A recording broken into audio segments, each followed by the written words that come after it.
and welcome. I am Faiz Rahman and you're watching Cafe DC. Today, we are going to show you a conversation with a member of Congress who became very famous around the world because of his religion.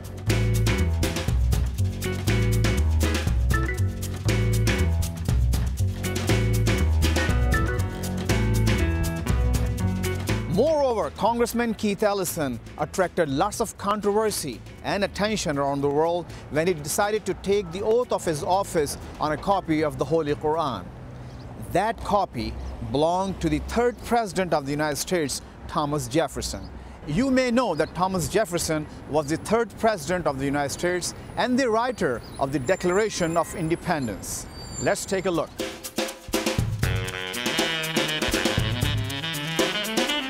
Assalamu alaikum, brother. Wa alaikum salam. How are you doing? Alhamdulillah, how you doing? Good to see you one more time. Yes, sir. Tell us about your day. How's it going so far? Busy day. We have a lot of fiscal issues we're facing. As you know, we're trying to... You're on the fiscal committee and sequestrations. Absolutely. Well, some members of Congress, the more conservative ones, felt strongly that we needed to reduce government spending, get more and deal with our debt situation. And so back in August 2011, they insisted that they would not vote to address some of our debt obligations unless we agreed to some budget cuts.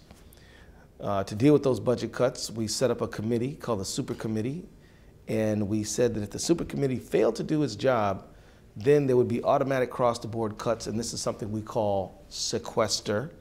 And so the sequester is looming, and everybody's worried about what's going to happen because the federal government funds a lot of important programs throughout the country, programs that involve research. Do you expect a last-minute, last-ditch effort to I'm hoping. This? Let me tell you, I'm working to avert the sequester. I have 80 members in a group called the Progressive Caucus, which I'm the co-chair of, and we are working hard to avert the sequester, because if the sequester goes in, it's going to cut aid to infants, women, and children. These are poor women who rely on food assistance from the government. It's going to be gone. There's a whole range of, programs that support police, fire, programs that support research, medical research. It's going to hurt the country. It's going to be pretty bad, yeah. It's going to hurt the country. You mentioned the Progressive Caucus, Congressman. Yes.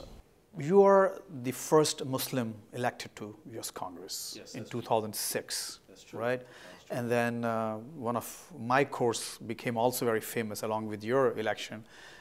Somebody from your state talked to me about your candidacy first and then your election, and I said you were the most famous congressman in the world, most freshman congressman in the world. But now, basically, you're a Muslim. Yes. And a practicing Muslim at that. Yes. And then you're a member, a vice chairman of Progressive Caucus. That's true. You have been co-chairman, and you have been very vocal on gays and lesbian rights True. And all kinds of human rights and civil rights. Very true. Do you see any conflict, any clash with your beliefs and your set of system that the value system that you practice? Well, I'm a member of Congress, and my job is to represent a district that includes about 750,000 people in Minnesota. And there are all kinds of people there. There are Christians who live there. There are Jews who live there. There are Muslims who live there. There are blacks. There are whites. There are Asians. There's Latinos. Some people are heterosexual. Some people are not. The Constitution says treat everyone with fairness. Treat everyone equally before the law. And consistent with the Constitution. I am not an imam. I am not a religious leader. I am not a religious scholar. It's not my job to impose Islam on people. In fact, Allah says in the Quran, there's no compulsion in religion. Truth stands free from falsehood. So it's not my job to try to impose my understanding of faith on a diverse, pluralistic society. It's my job to treat everybody fairly. Inshallah, I will carry my Islamic values of honesty, truth, standing against adversity with patience, with justice, standing for justice and fairness. I will hold these values, and I carry these values. But I'm not here to say, look, it's Zuhr time, and everybody, Christian, Muslim, Jewish, better get on the ground and start praying Salat. I'm not here to do that, and I cannot do that, and I won't. Plus, treating everybody with equality, right, and respect is also a religious value. This is an Islamic value. Yes, this is an Islamic value. I mean, I practice the Sharia because I pray, I fast in Ramadan, I do what is required of me as a Muslim. But that doesn't mean that I impose it on other people.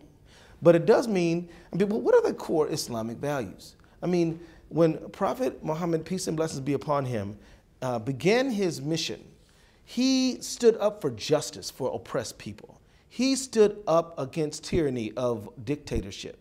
He stood for worship of only one God, not worship of a person or a king or a warlord or a tribal leader. And he even said, your tribe, we don't care about your tribe. We said, Bilal, he's going to call y'all to pray. He's a black former slave, and he is going to call you to pray. He's going to be your leader in this.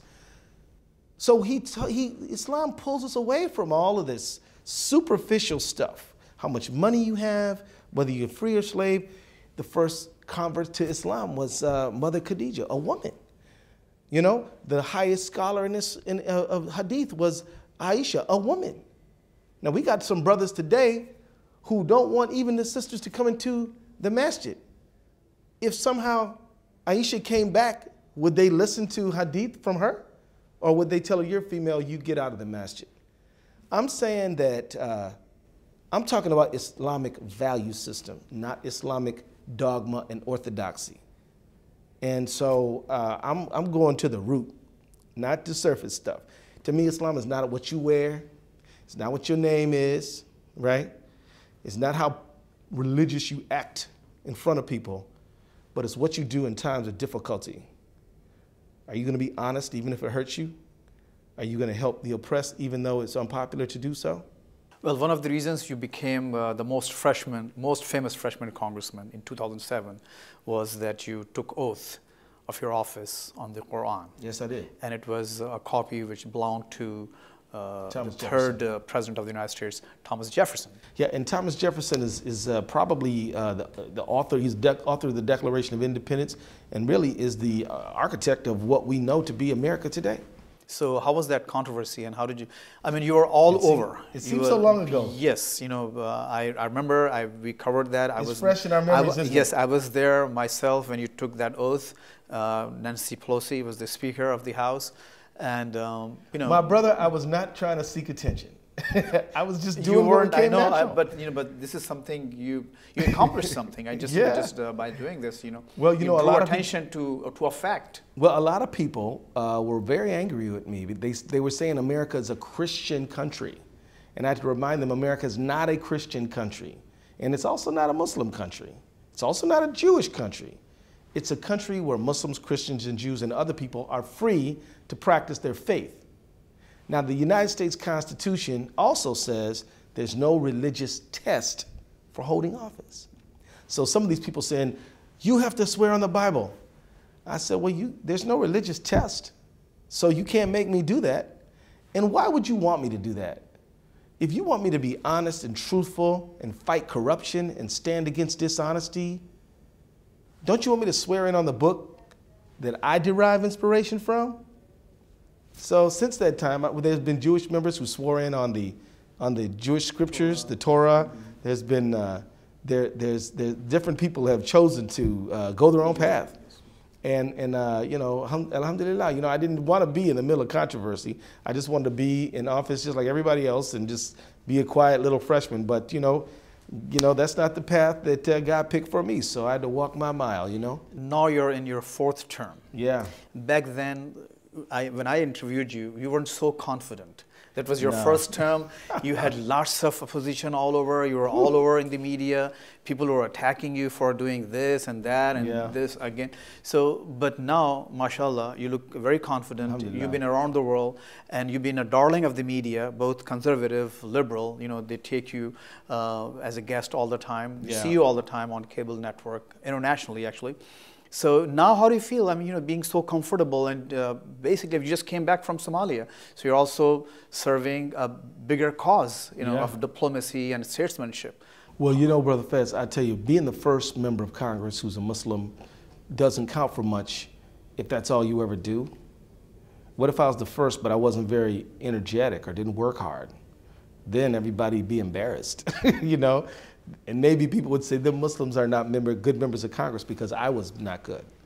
Well, I felt a responsibility to be the best congressman I could be. And that means writing legislation, listening to constituents. It's in my committee assignments and in my responsibility to work on foreign policy issues, so I do that. It's my job to, as a member of Congress, to help make friends for America, to help the people of the world, including Pakistan and other places, know that the American people have nothing but goodwill for them, but governments sometimes do things that we wish were different, but the people are not the problem. So it's my job to try to do that, and then also to call my own government to account, challenge things my government does, and then challenge human rights abuses around the world too. So I don't know, I think if you do anything long enough, you get comfortable doing it. I mean, you're the fabulous interviewer, so you're comfortable. Well, I'm flattered. Yeah, but I just want to say that when we met, I was new at this, and now it's been a while, and alhamdulillah, I feel a lot more comfortable. Years. Yeah, and inshallah we'll have 5 more to do more good. And I don't know if in 10 years from now I'll be in Congress or not. I might be doing something else, but gonna be working for the people anyway, no matter what. You credit your success to the philosophy of inclusion. Yes. And generosity. Yes. This is something that just not needed here, because Right. you stand up for the people who seemingly are totally opposed to your ideas and your set of system, the values and the belief system and everything, but you still fight for them. Right. You stand up for them. Right. So how do you take this message across when you travel abroad? How do you try to propagate that message? Well, about a year ago, I was in Cairo, and some friends of mine who were born in Egypt but who grew up in the United States organized a meeting, and a lot of people came to it. It was like 300 people in the room. And my Arabic needs a little work, so they do an interpretation for me. But one young woman stood up and she asked me, should Egypt be an Islamic country? And my answer to her was, Egypt should be any kind of country that the people of Egypt want it to be. It's not my job to determine that. But as a member of the world community, not because I'm American, but because I'm a human, I will object if you violate the rights of religious minorities. I will object if you abuse the rights of people who are charged with crimes. People should have a fair trial. I will object if people don't have a right to go into the street and express their views to their government. But as long as you observe standards of international human rights, it's not for me to decide what kind of government anybody has. At the end of the day, I think the job is to stand for generosity and inclusion. Inclusion meaning that everybody counts, everybody matters. Going back to an Islamic example, the Sahaba were one was Persian, one was African, right? One was Roman, one was a rich man, one was a poor man, one was a kid. Ali was a kid, a teenager. Others were older people. Some were women. Some were rich women, some were not. Diversity and inclusion, the whole human family represented among the Sahaba right there. And so who are we to say God's creatures not good enough to be amongst us because of their color, because of their race, because of their gender? Not me. I say include everyone. And then generosity. What does this mean? This does not mean spend money on everything. What it means is that there's enough. So we don't have to hoard. We don't have to exclude. There's enough for everybody. When I grew up, my mother's from a place called Louisiana, and they make this dish called gumbo. And what it is they just kind of throw everything in the pot and cook it. This is New Orleans. Yeah. Louisiana. That's right. That's right. And she would say, look, you know, if somebody coming over for dinner, just put some more water in the gumbo. And so everybody can eat. This is a universal value.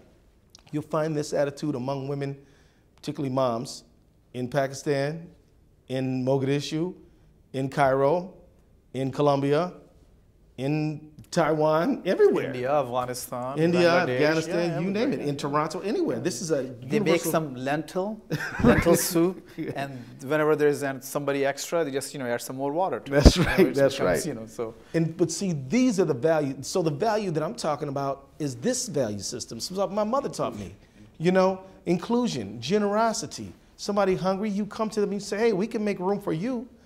Now, there's enough in this world for everybody. This world does not need to have poor, starving people.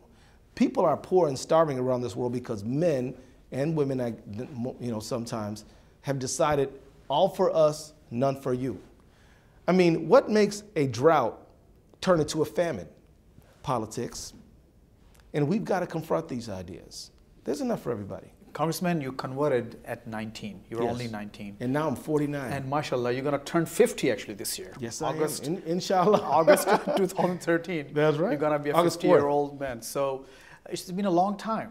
Yeah, I've been calling myself a Muslim longer than not, So it's I've learned a lot. My understanding of Islam has changed over the years as I learn more.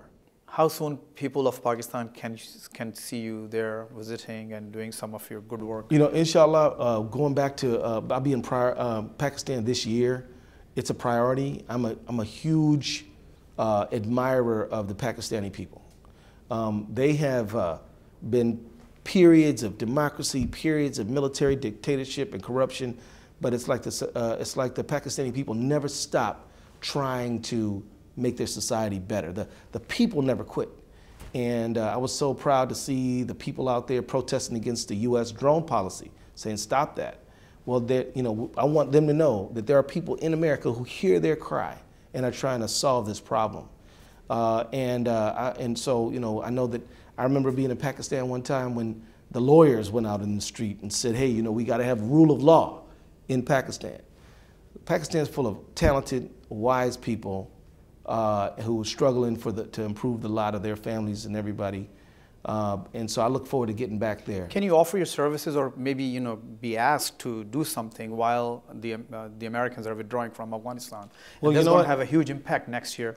So you can be one of the ambassadors to go and, talk to the people from Afghanistan and Pakistan and the region and make some difference there. Is it something on your plate? Yeah, it is absolutely on my plate. Extremely important. And I think it's as we withdraw militarily from Afghanistan, it's very important to remember we're not abandoning Afghanistan. We're going to maintain the relationship, but inshallah, it'll be a relationship based on mutual benefit, mutual respect. At the end of the day, it's for the Afghan people to protect Afghanistan. It's not for anyone else to do. That's what it means to be a sovereign nation. The United States hopefully did enough training so that they can do that. But I think the real question is, how do we build people-to-people relationships? How do we help promote education? In Islam, we say that the ink of the scholar is more precious than the blood of the martyr. How can we promote education, learning, research? Some great scholarship has come from Afghanistan in the history of Islam. When can we return to those periods where people are doing groundbreaking research, discovering Allah's creation? This is the time we need to return to. And so your question is, will I be a part of that? Inshallah, I will be. And I want to tell you that, that I expect to be, and I will be making myself available and present, and I'm looking forward to get into Afghanistan, Pakistan as soon as I can, because, again, I think it's so critical, particularly during the transition. That was our conversation with Congressman Keith Ellison. Next week, we are going to bring you another conversation with the second Muslim member of U.S. Congress, Congressman Andre Carson. This is your host, Faz Rahman. Thank you for watching.